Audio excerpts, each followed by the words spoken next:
Rural Newfie houses have an interesting characteristic. Often there are no stairs at the front door, as visitors always come to the kitchen in the rear. There is the ubiquitous supply of firewood. One fellow told us he cuts and burns 7 cords a year. The sled for pulling logs out of the woods is usually parked nearby. These self-sufficient people often have community gardens. Sometimes the garden is right beside the highway. Apparently, the camp chief Hector Cups wanted a fresh feed that day. Other communities use nearby large meadow areas where the individual gardens are fenced off. Root cellars are still in use in many areas.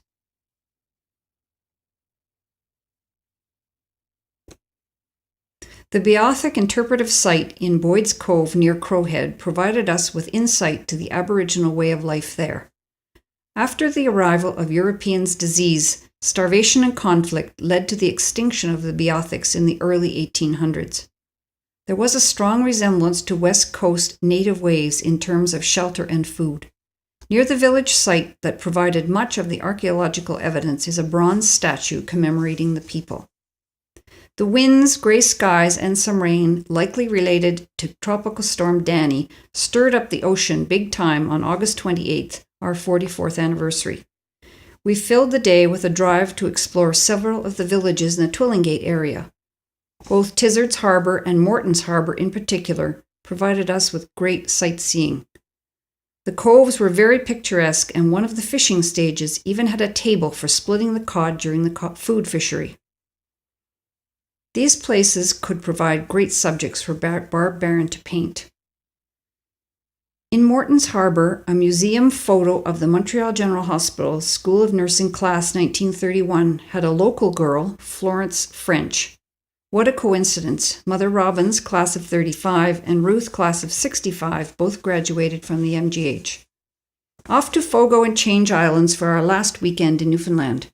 Weather permitting, the MV Earl Windsor makes multiple trips per day with commercial and passenger vehicles. There is an active fishery off Fogo Island. Scallops, shrimp, groundfish, crab, and lobsters are all pursued during their respective seasons. Some of the boats are very large, where others are quite small. In Seldom, mending the nets was the order of the day for these fishermen. To learn about days gone by in the fishery, we visited the Dwyer premises in Tilting, an excellent restored property operated by the locals. Dilapidated stages and other old buildings survive in many of the nearby coves.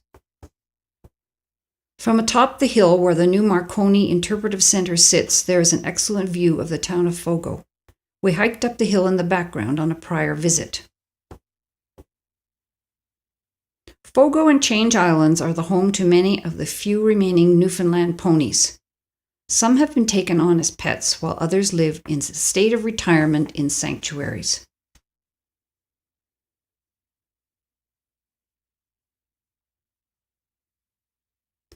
Notwithstanding a beautiful sunrise that day near Tilting, after we arrived on the Change Islands, by mid-morning the rain began in earnest.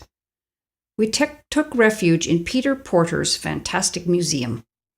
He has been collecting stuff since he was a kid, but the closing down of the local general store provided him with both a treasure trove of items and the wood to build a store to house his fantastic collection of glassware, tools, arms, china, and other artifacts of times past. He's passionate about the local history and kept us spellbound for half an hour, finishing with a solo accordion performance. Too soon we bid Crowhead adieu and begin the 12-hour journey home. Ruth knitted while Dawn began this travelogue. Again, Newfoundland worked its magic on us. We will return.